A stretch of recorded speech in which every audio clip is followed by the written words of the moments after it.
Pernahkah saudara sadar, selama Tuhan Yesus hidup, mungkin saudara akan kaget kalau dengar ini, 4 Injil itu hanya kurang lebih 1% dia bicara tentang gereja.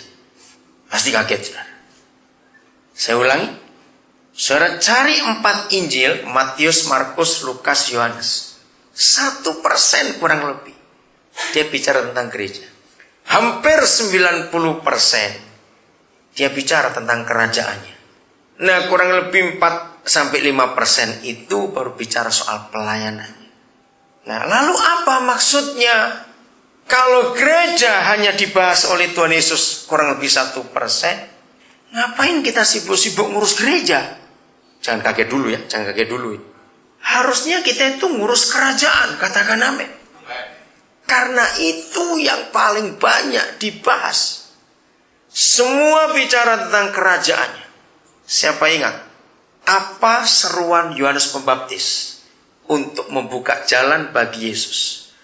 Bertobatlah kamu karena kerajaan surga sudah dekat. Enggak bicara bertobatlah kamu, siapkan diri, Yesus akan buka gereja. Enggak.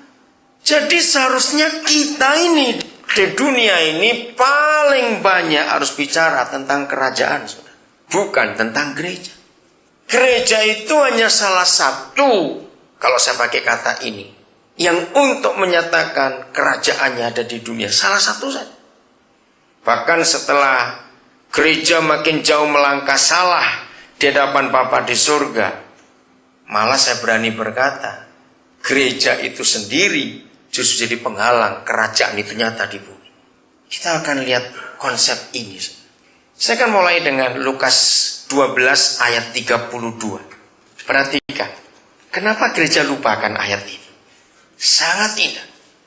Dan inilah salah satu alasan, maafkan saya kalau saya menyatakan ini. Ini salah satu alasan terbesar saya.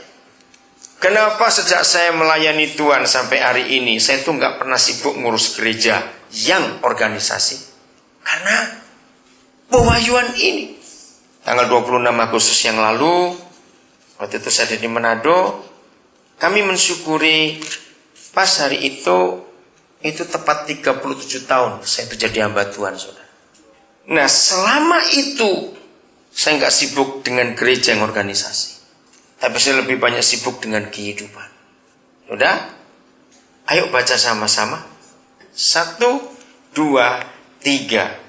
Janganlah takut, hai kamu kawanan kecil, karena Bapamu telah berkenan memberikan kamu kerajaan itu.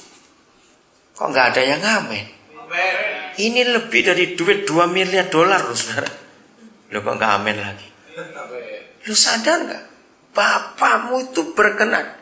Coba saudara terjemahkan kalimat lain. Apa itu kata berkenan? Ayo, berkenan itu apa? Cepat. Apa? Layak. Terlalu tinggi bahasanya. Rela. Betul, ada kata lain lagi. Layak, rela. Apalagi berkenan itu apa? Apa? Diterima. Bukan. Berkenan. Mau. Kurang kuat. Bersedia. Kurang kuat. Berkenan. Ikhlas. Betul. Ada kata lain lagi enggak? Ikhlas. Betul. Rela. Gini dah, kita ngomong gini aja. Kira-kira kalau saudara itu jadi papa di surga, lebih gampang bagi duitnya atau bagi kerajaannya kepada kita? Ini kan mantan bajingan semua. Loh, betul enggak? Mungkin masih ada bajingan yang ada yang tahu di sini. Ngerti kata itu? Maaf, jangan marah. Kira-kira ya atau tidak? Saudara, kalau kita pernah nilep, tahu kata nilep? Apa ya? Nyolong 50 sen saja. Sering. Oh, no. Oke, maaf. 50 sen saja. Itu sudah cukup membuat status kita ini bajingan loh, saudara. Katakan ya. Betul enggak? Kita ini jahat. Nah, bayangkan. Apa-apa itu enggak salah. Berkenan. Artinya rela.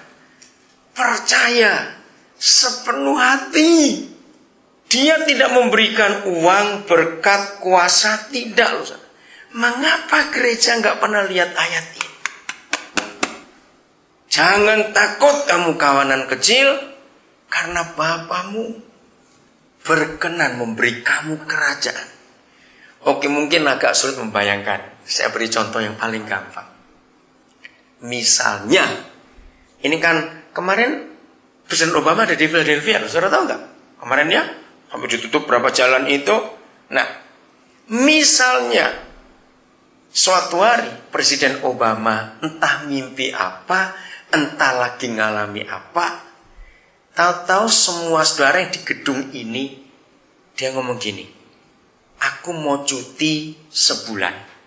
Aku mau bagi masing-masing kamu 2 jam jadi presiden. Ngerti contohnya itu maksudnya?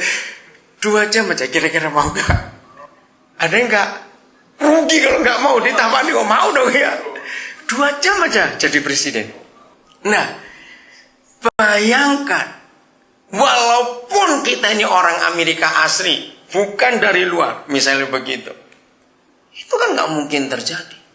Walaupun 2 jam kita suruh jadi presiden, gantikan dia 2 jam saja, gak lama-lama. Sekarang lihat ayat ini, Bapamu berkenan. Arti kata berkenan itu gak ragu-ragu, percaya. Apa? Ya percaya betul. Sudahlah, gak usah kerajaan. Ini saya beri ilustrasi. Ini kembali ke Indonesia. Saudara punya tetangga 20 tahun yang lalu dia itu maling. Ingat 20 tahun yang lalu. Nah, selama 20 tahun terakhir gak pernah nyolong sekalipun. Misalnya, tiba-tiba saudara harus mendadak pergi. Mendadak, tidak ada persiapan apa-apa. Berani nitipin kunci rumah ke dia? Lo cepat jawab ini. Ayo jangan gitu dong, kan 20 tahun yang lalu malingnya. Berani nitipin kunci rumah? Kenapa gak berani? Nah, gak usah jauh-jauh. Misalnya di saldo ATM saudara cuma tinggal $163.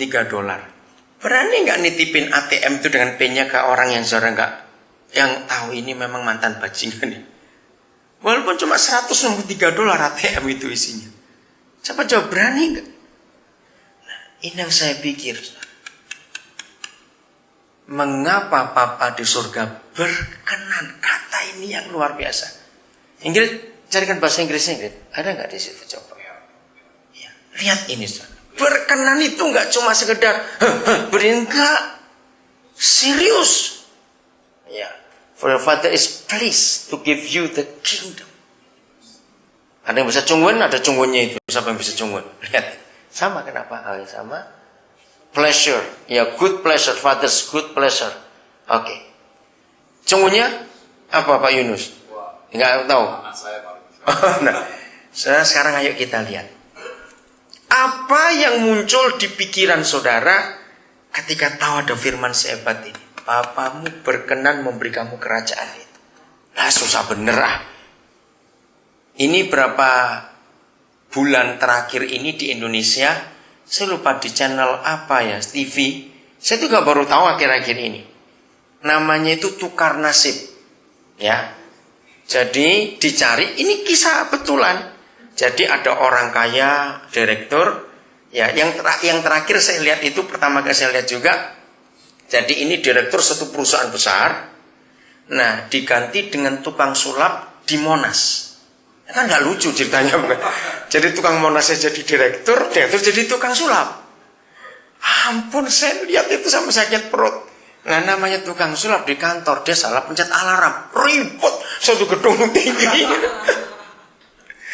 Nah, terus dari kisah itu, setelah itu rata-rata 3 hari kira-kira begitu, betul-betul. Jadi berubah nasibnya itu, ditukar betul. Nah, terus ternyata yang tukang sulap ini capek jadi orang kaya. Karena nggak biasa. Nggak bisa ngerti contoh itu, saudara. Nah, lihat ayat ini. Bapamu yang di surga berkenan. Nggak memberi duitnya, kerajaannya. Itu sebabnya ketika Tuhan Yesus mengajar doa Bapa kami, permintaan yang paling penting adalah datanglah kerajaan.